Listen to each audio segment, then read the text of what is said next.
All right, here we go, guys. NHL every game on the board edition here for Saturday, starting at 1 p.m. Eastern. I'm giving you guys a pick on every single game from the start to finish. What better day to really do it? And I'm happy to do these videos, and I hope you guys are too. If you do enjoy this video, please comment below. Tell me who you're taking today in the NHL. Hit the like button. Subscribe to us on YouTube here on WagerTalk TV.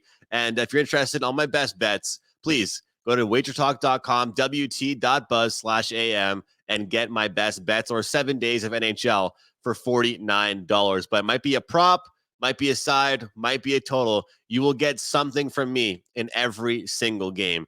If you see me looking towards this way, it just means I'm looking at my notes. Hard to really remember every single play that I had written down for tomorrow's Saturday slate. Let's not waste any time. Let's start things off with the very first pick of the day. And we have the Philadelphia Flyers, Ottawa Senators going head to head here. To me, when I look at this matchup, guys, it's two teams that just played different type of opponents in their first games. Obviously, both teams have a game under their belts. Ottawa played Carolina, a team that's pegged to be number one in the league or number one in the East at least, and definitely be a cup contender. Well, Philadelphia, they played Columbus. A lot different of competition. I think Ottawa bounces back. I think they get their job done at home. But from a value standpoint, I think the best way to look at this game is taking Ottawa over on their team total over 3.5 goals. Lots of talent, lots of offensive weapons, and a great power play. Wouldn't mind sprinkling on Vladimir Tarasenko to find the back of the net as well. But starting the day off with a team total play on the Ottawa Senators. Game number 2, we've got the Florida Panthers and the Winnipeg Jets. Guys, we're going to go with under 6.5 in that one. Look, this is a Florida team off that unbelievable playoff run. But a big key to that playoff run wasn't just their scoring. It was their defense being tight checking. Their forwards are all very responsible in their own end. And great goaltending, too. So when you look at a team that did so well, it wasn't just because of their offense. It was because of their defense as well. And Winnipeg, we all know the story with Winnipeg. They're at their best when they're winning low-scoring games. They just signed Hellebuck to a huge deal. He's obviously that franchise goalie for them. There's a reason why he got that big deal. He's unbelievable. He's been a Vezina nominee many times, won the Vezina before, and they just lost Nikolai Ehlers to injury. They're already in trouble offensively. Under 6.5 for me with Florida and Winnipeg. Keeping things going here, we've got Calgary and Pittsburgh. I'm going to go over 6.5 here. We're going to have Pittsburgh playing on a double second half of a back-to-back. Lots of older players in that team. I already don't really trust this team defensively. A lot of their defensemen, like Letang and Carlson, they jump into the rush, which is great for their offense, but it kind of hurts them defensively. And looking at Calgary, well, they're a team that I actually have pegged as an offensive team, a team that is going to change under their new coaching staff. And you look across the board with guys like Huberdeau and Kadri, they certainly have weapons to make noise offensively. Give me the over 6.5, Calgary, Pittsburgh. Moving forward to Rangers and Columbus. Obviously, like I said, some teams have games under their belt and some teams don't. The Rangers looked great against Buffalo.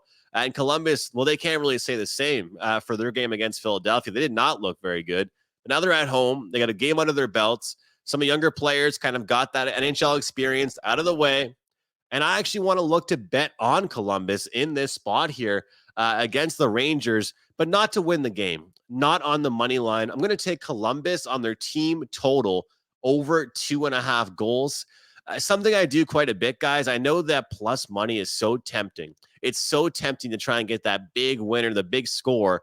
But if I think that an underdog is going to be able to hang around, going to be able to at least squeak a few goals in, and their offense is looking to bounce back off a poor effort like Columbus is, it's an opportunity where I want to be taking a look at the team total and just take away completely what the other team is going to do. So shop around for the best prices on these guys. I'm not going to label prices because you'll just have those people in the comments that you know how it is.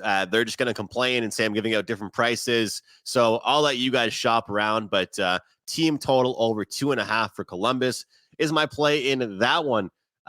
Looking at Minnesota and Toronto, this is an opportunity to me to get a Minnesota team off a strong victory, low scoring victory, but a great win for them, and get to take them on against really a Maple Leafs team that, although they won against my Montreal Canadiens, it wasn't their best game. I think many people would agree they got off to a slow start, sloppy turnovers, taking bad penalties. And the way they ended that game was obviously on a positive note, scoring 2 goals with the net empty, things like that. But this game against Minnesota, I just think that Minnesota doesn't have the depth and the scoring ability to trade goals with the Maple Leafs. And the Leafs know they got off to a very slow start in that game against Montreal. They do not want that to happen again. So I do think that the Leafs are going to get the job done. If you don't mind laying the chalk, I would lay it with them. But if you're more comfortable taking the regulation 3-way line, I wouldn't talk anybody off that either. I believe the Maple Leafs will get the job done. And this is kind of one of those spots where they usually take care of business. Even though they beat Montreal, guys, it wasn't their best effort, and that will be adjusted and fixed, I believe, coming into this game. Moving on, Tampa and Detroit. Detroit off a tough one there in their opener. Tampa, they got things done against the Nashville Predators. I'm going to take a look at Detroit here at home, an opportunity for them to prove they belong in this division to compete. And they've got some new guys, including DeBrincat this year. This is a Detroit team with offensive weapons all over the place.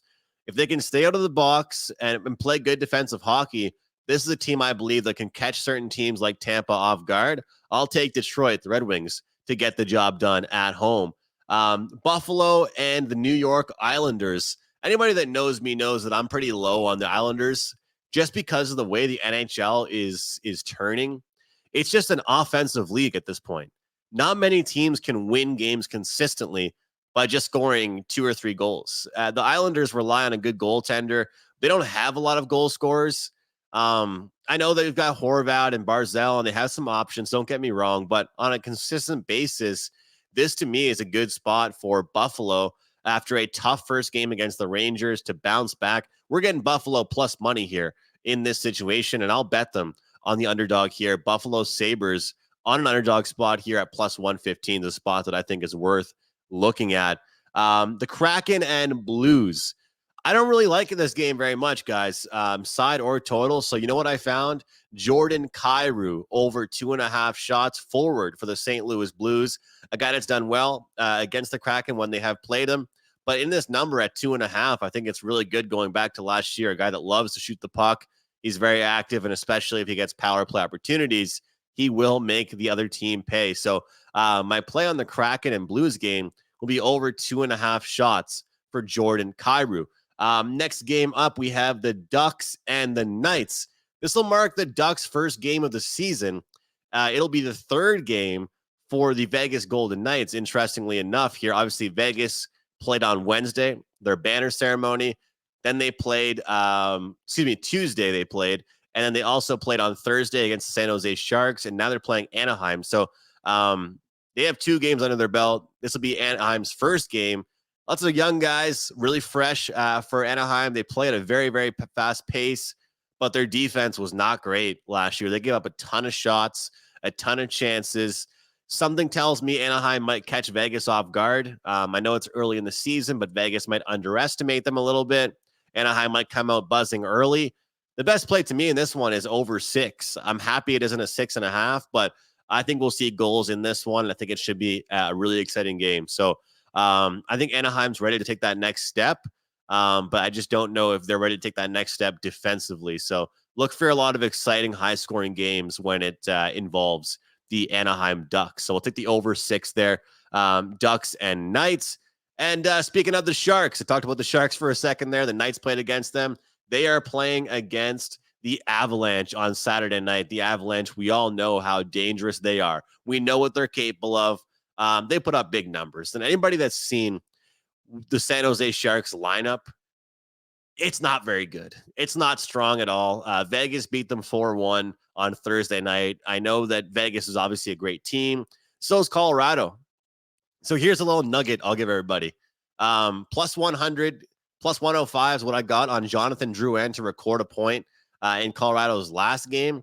And I'm going to do it again. I'm going to take Jonathan Drouin to get a point until that number and that price goes wild until it's not very good. I will keep betting it. He's playing on the top line. He's out there on the power play, but yet because they know his history and he has not really put up monster numbers every year, he's getting a really good price on his point prop. So take Drouin to get a point.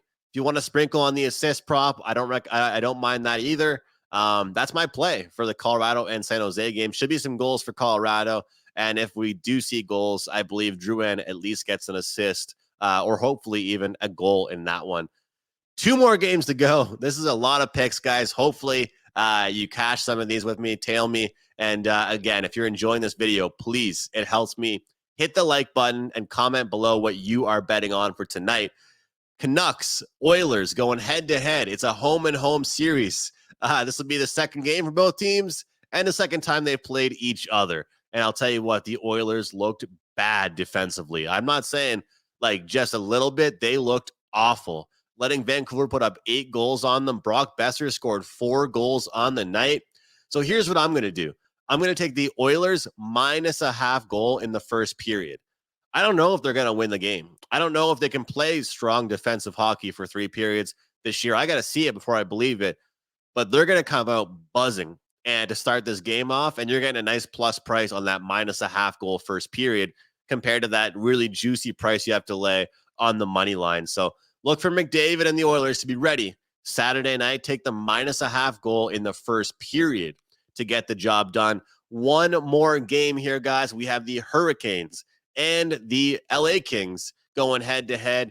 Both of these teams, deep down, their identity, playing strong two-way defensive hockey. They can score. There's talented players on these lineups, no doubt about it. But when 2 defensive teams, 2 deep teams get together and go head to head, I like to take the unders.